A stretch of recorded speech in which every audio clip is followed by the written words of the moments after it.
یہ ایک صاحب نے پوچھا آپ نبی صلی اللہ علیہ وسلم کی پیدائش اور وفات کی کیا تاریخ ہے، اس کی وضاحت فرما دیں۔ اصل میں سوال بڑا معصومانہ انداز میں ہے، لیکن اس کے پیچھے کچھ اور بات ہے۔ سوال تو بہت سیدھا سادہ ہے کہ جی نبی صلی اللہ علیہ وسلم کی پیدائش اور وفات کی تاریخ کیا ہے، لیکن اس سوال کے پیچھے کچھ باتیں ہیں، اور وہ باتیں قاضی سید سلمان منصور پوری نے اپنی کتاب رحمت للعالمین میں لکھی ہیں۔ اس کا جواب، اور وہاں نبی صلی اللہ علیہ وسلم تشریف لائے تو اس وقت یہ ہجری کیلنڈر تو ہوتا نہیں تھا۔ دیکھیے یہ تو حضرت عمر رضی اللہ تعالیٰ عنہ کے دور سے شروع ہوا ہجری کیلنڈر، یہ جو 1439 ہے، اور شروع بھی کیا انہوں نے کیلنڈر نبی صلی اللہ علیہ وسلم کی ہجرت سے، اور ہجرت جو ہے وہ نبی صلی اللہ علیہ وسلم کی پیدائش کے وقت یہ کیلنڈر نہیں تھا ہجری کیلنڈر، اس کا تو وجود ہی نہیں تھا۔ اس وقت کون سے کیلنڈر چلتے تھے؟ جب میں ان کو جواب دوں کہ بھی کون سی تاریخ تھی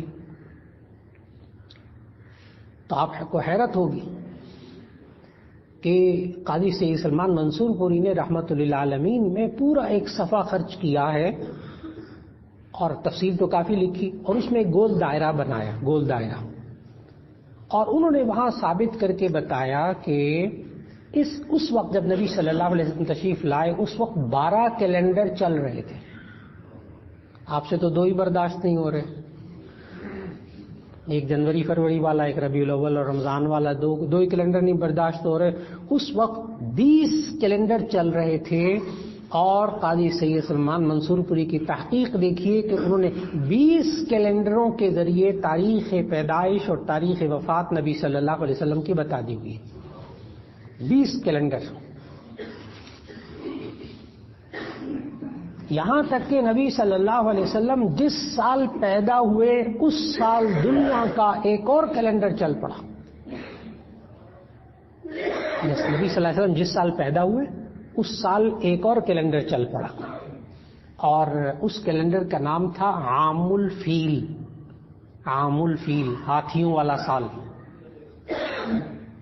اور نبی صلی اللہ علیہ وسلم جس سال پیدا ہوئے بھی پیدا نہیں ہوئے تھے تو وہ ہاتھیوں والا واقعہ، سورۃ الفیل والا واقعہ، وہ ابرہا یمن کا جو گورنر تھا، اس نے جو ایک مندر اپنا یمن میں بنایا تھا، وہ کعبہ کو ڈھانے کے لیے آیا تھا ہاتھیوں پر، تو یہ واقعہ اسی سال پیش آیا تھا، اور اس سال سے دنیا کے اندر ایک یہ نیا کیلنڈر چل پڑا تھا، اور اسے کہتے تھے عام الفیل، عام الفیل، ہاتھیوں والا کیلنڈر، ہاتھیوں والا سال۔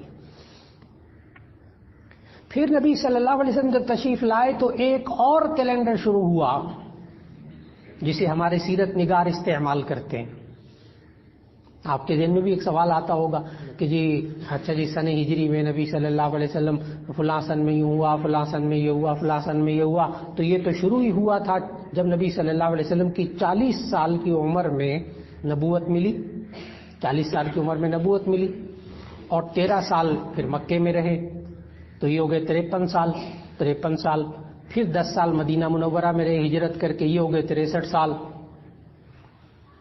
تو 53 سال کی عمر میں اگر ہجری کیلنڈر شروع ہوا ہے تو 53 سال کی عمر کے بعد، ہجرت کے بعد کیلنڈر شروع ہوا نا، لیکن اس کیلنڈر کو بنائی کس نے؟ حضرت عمر رضی اللہ تعالیٰ عنہ کے دور میں۔ تو ایک سیرت پڑھتے ہوئے ایک سوال آتا ہے ذہن میں کہ وہ 53 سال جو پہلے تھے اس کو بیان کرنے کے لیے سیرت نگار کون سا کیلنڈر استعمال کرتے ہیں؟ یہ ایک سوال ہے بڑا گہرا کہ ہجری کیلنڈر تو بعد میں شروع ہوا، تو سیرت نگار وہ باقی 53 سال کی پہلی زندگی کو بیان کرنے کے لیے کون سا کیلنڈر پیش کرتے تھے؟ تو جواب یاد رکھ لیجئے گا، وہ کیلنڈر تھا سن ولادت نبوی، سن ولادت نبوی۔ اب سیرت کی کتابوں کو ذرا پڑھیے گا، سن ولادت نبوی میں یہ ہوا، سن 2 میں یہ ہوا، 3 میں یہ ہوا، سن ولادت نبوی میں 10 میں یہ ہوا، فلاں میں یہ ہوا، تو وہ سن ولادت کو آپ پڑھیے گا ذرا، یہ یوں بیان ہوتا تھا۔ اور سن ولادت یہ چلتا تھا ہجری، سن ولادت نبوی یہ چلتا تھا ہجری۔ پھر اس کے بعد نبی صلی اللہ علیہ وسلم کو جو 40 سال کی عمر میں نبوت ملی، تو اس کے بعد مورخین نے ایک نیا کیلنڈر جاری کیا۔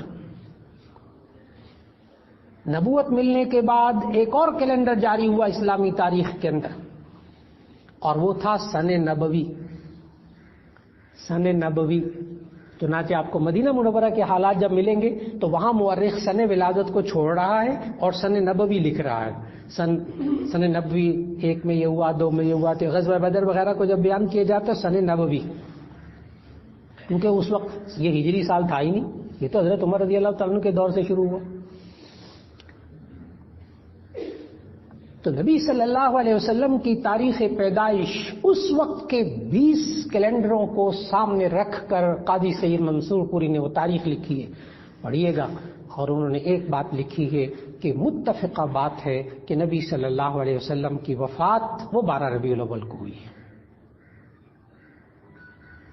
12 ربیع الاول کو وفات ہوئی ہے، اس میں کوئی شک نہیں، یہ طے شدہ ہے، اس میں مورخین کا کوئی اختلاف نہیں ہے.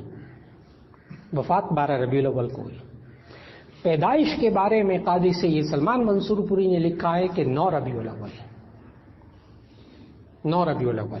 انہوں نے بڑی دلیلوں کے ساتھ بڑے کئی صفحے خرچ کیے ہیں انہوں نے، تو دلائل کے ساتھ انہوں نے لکھا ہے کہ 12 ربیع الاول ہو نہیں سکتی.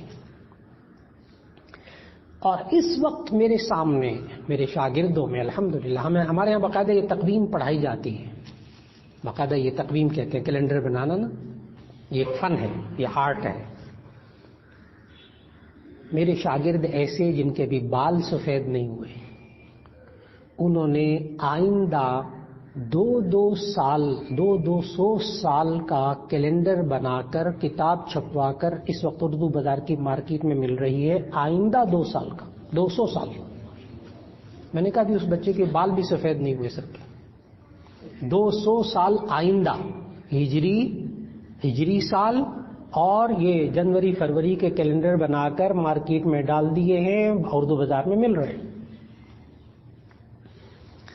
اتنا اجنبی نہ سمجھیے گا ہمارے اسلامی مورخین کو، اتنا کمزور نہ سمجھیے گا. میں نے بتایا آج کل کے نوجوان ماشاءاللہ جب اس فن میں اترتے، تقویم کا فن بڑا گہرا فن ہے. تو 9 ربیع الاول کہا قاضی سید سلمان منصور پوری نے، لیکن کہا 12 ربیع الاول کا لوگ بھی قول اختیار کرتے ہیں. تو میں نے یہ سوال انہوں نے کیا تھا کہ نبی صلی اللہ علیہ وسلم کی پیدائش اور وفات کی کیا تاریخ ہے. میں نے کہا سوال بڑا معصومانہ ہے، لیکن اصل میں اس کے پیچھے کچھ اور بھی ہے. تو میں نے سارا بتا دیا آپ کو کہ اصل میں پیدائش کے دن کے بارے میں اختلاف ہے، لیکن وفات کے دن کے بارے میں اختلاف نہیں ہے، وہ 12 ربیع الاول ہی ہے. اور اس میں ذرا الجھنا بھی نہیں چاہیے.